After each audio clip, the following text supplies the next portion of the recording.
Hello,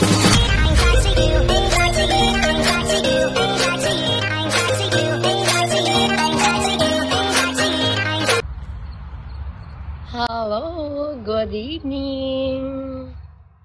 We are here again in Alsawa Park.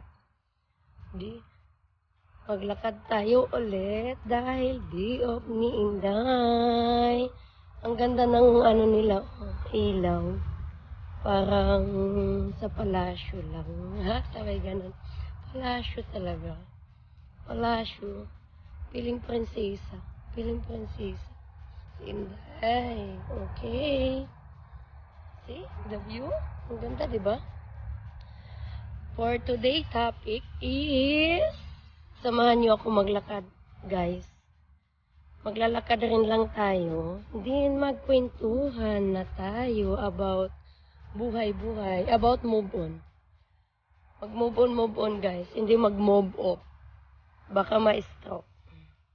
Kailangan nating mag-move forward in life. Kahit ilang beses pa tayong i-reject, palitan, whatever. Kailangan nating mag-move forward kahit hirap ang ating pakiramdam. Wala tayong magawa dyan, kundi namnamin ang sakit. Tingnan mo naman yung ano nila, ilaw. Ang ganda.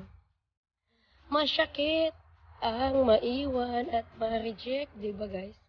Pag hindi pa kayo na-reject, or hindi pa kayo naiwan, or hindi pa kayo nasaktan, you are not human. Kailangan tanungin mo sarili mo ngayon, joke. It is a human nature na masaktan tayo. Lahat yan pagdadaanan natin. Nung una, akala natin kawawa tayo, no? Because we feel too much pain from inside. Oh my God, this is it. I see the flowers. Ganda ng park nila, guys, no? So, go back to the move on. Mag-move on tayo, guys. I am talking about, I choose move on kasi nga, parang ang dami kasing mga taong hiwalayan ngayong panahon. Parang uso na talaga siya. Uso na talaga ang magpalit-palit na girlfriend, asawa, to the young generation.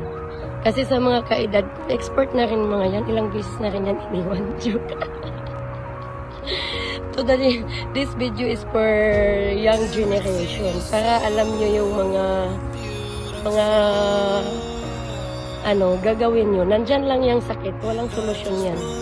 Ay, mayroon namang solusyon. Pero, dadanasin nyo talaga yung sakit na maiwan. But at least, I want to share my experience kung paano ko sinurvive yung aking mga rejection. Sa una naman, hindi naman ganun kadali. Yung parang, wala naman talagang madali sa pag-move on.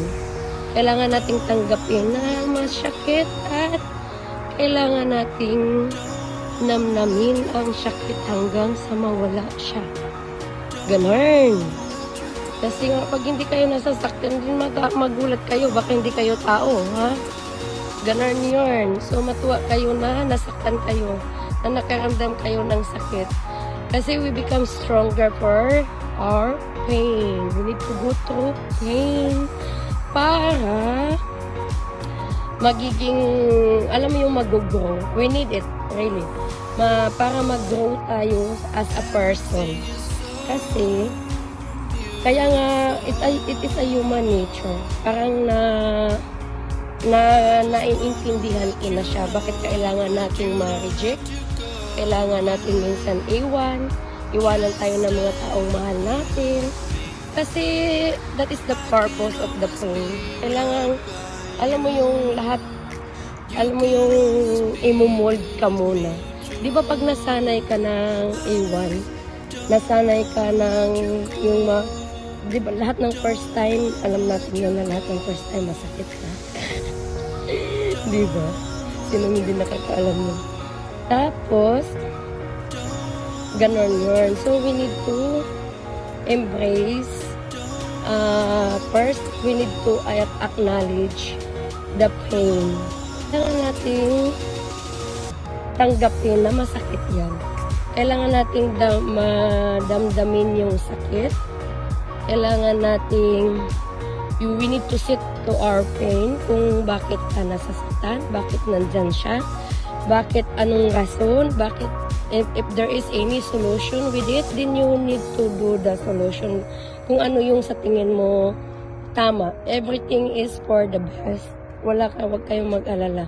That is your story. Whatever you do, that is your story. Whatever your decision, that is your story. You don't need to blame other people or whoever it is. Ganon yun. Oh, ang ganda ng bulaklak nila, guys. Ganon yun. That is your story. Kung ano yung mga decision mo, para talaga yan sa'yo. Yung ano na yan. Yung mga decision na yan. So, saan na nga ba tayo? Acknowledge the pain kasi based of my experience, ganon yun.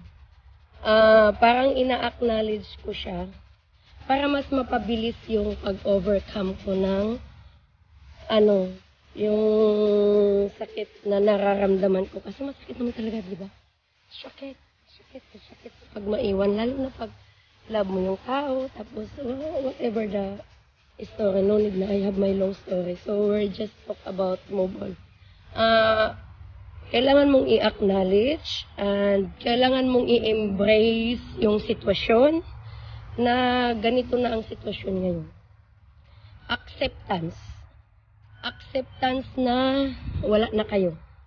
Na you need to move forward in different ways. Parang ganon. Kailangan mag-focus ka na lang kung ano yung mga taong, kung anong mayroon ka. Halimbawa, nandyan yung mga magulang mo, nandyan yung mga anak mo, nandyan yung mga kapatid mo, then you need to focus what you have.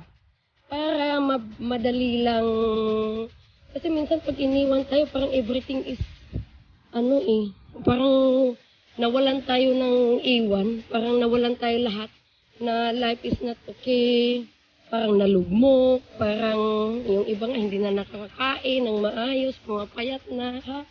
Kasi I've been there. Sabi ganun, secret yun. Tapos, yung alam mo yun, din, but it is normal, ha? Pagdadaanan natin lahat yan. Hindi, wag niyong i-question yung sarili niyo, bakit ka ganyan, no? You need to go through your pain para ma-enhance mo yung sarili mo to grow. As I said, we need the pain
And thank you so much for supporting me. And God bless everyone kasi hinihingal na ako sa pagsasalita. I need to walk for 3 rounds. Bye-bye!